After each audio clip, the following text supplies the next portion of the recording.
ምናምን ይላል። 12 ሚሊዮን ብር ሰጥቼ ነው ሌቭል 40 የደረስኩት። በል አባዘው 12 ሚሊዮን ብር ምንጭ እንደውም ይበልጣል። ከዛ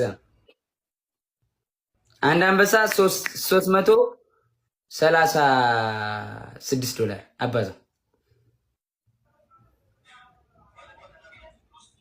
10 ሚሊዮን ኮይን አባዘው እንደውም ይበልጣል። 15 ሌቭል 40 ለመድረስ 8 ሚሊዮን ኮይን ነው የሚያስፈልገው። ምንድነው 9 ሚሊዮን። አሁን እኔ እስካሁን የሰጠሁትኝ 10.7 ሚሊዮን ኮይን ሰጥቻለሁ እስካሁን እዚህኛው ላይ በሌቭል ብቻ። አስቴርዬ ትሙት ሌቭል 41 ልገባ ነው። 10.7 ሚሊዮን የናዝሬቱ $55,000 ለምን 55,000 ይበልጣል? ከ55,000 እንጂ አይ 10 ሚሊዮን ኮይን እኮ 50,000 330 ነው የሚገዛው። እኔ ስገዛ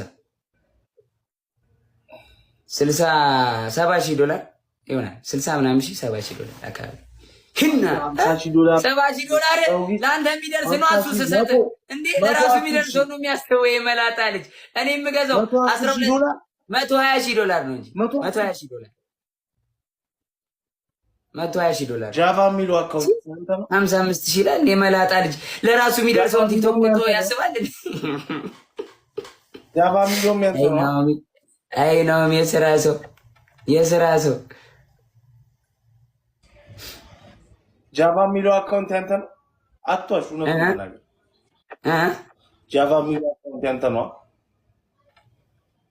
አንተ እንደዚህ አበሉ አይደለም። አስተሪየትም ጃቫ የጃቫ ማለት በጣም ደግሞ ሌቭል 34 ገብቷል አሉ። ጃቫ ሌቭል 35 ነው። 36 ሊገባ ነው። 36 ኦልሞስት ገብቷል መሰለኝ 36። ጃቫ ማለት በጣም ትልቅ ሰው ነው። በጣም ትልቅ የተከበረ ሰው ነው። ግን ማንነቱ እንዲታወቅ አይፈልግም። በጣም ትልቅ ሰው ነው። ሌቭል 35 የገባው ወር አይሆነውም።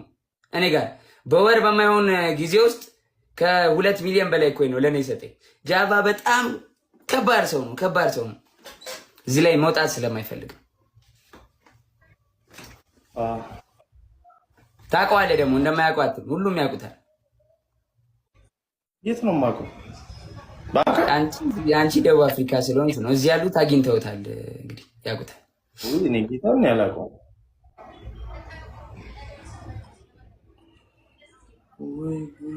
ትልቅ ባለሀብት ናቸው። ጃቫ ማለት ትልቅ ሰው ነው እንዴ? አይ ወጣት ነው፣ ግን ያው አንቱ ነው የሚባለው ባለሀብት ስለሆነ። እና አንቺም እኮ አንቱ ነው የምትባይው እንዴ? ቀላል ለማለት ይላል። አንቱ ነው የሚባለው ሀብታም ነኝ። አሜን። ነኝ የምትሉት ነገር ነው በህይወታችሁ የሚሆነው። እሆናለሁ ያላችሁት ነገር ይሆናል። በቃ እሆናለሁ ስትሉ ይሆናል። እንደዚህ እንደ ቀልድ የምታወሩት ነገር ራሳችሁ ላይ ጋይስ፣ ራሳችሁ ላይ ጥሩ ነገር በሉ። እሺ ጥሩ ነገር ስትሉ ትረስትም ይሆናል። ማይ ፋሚሊ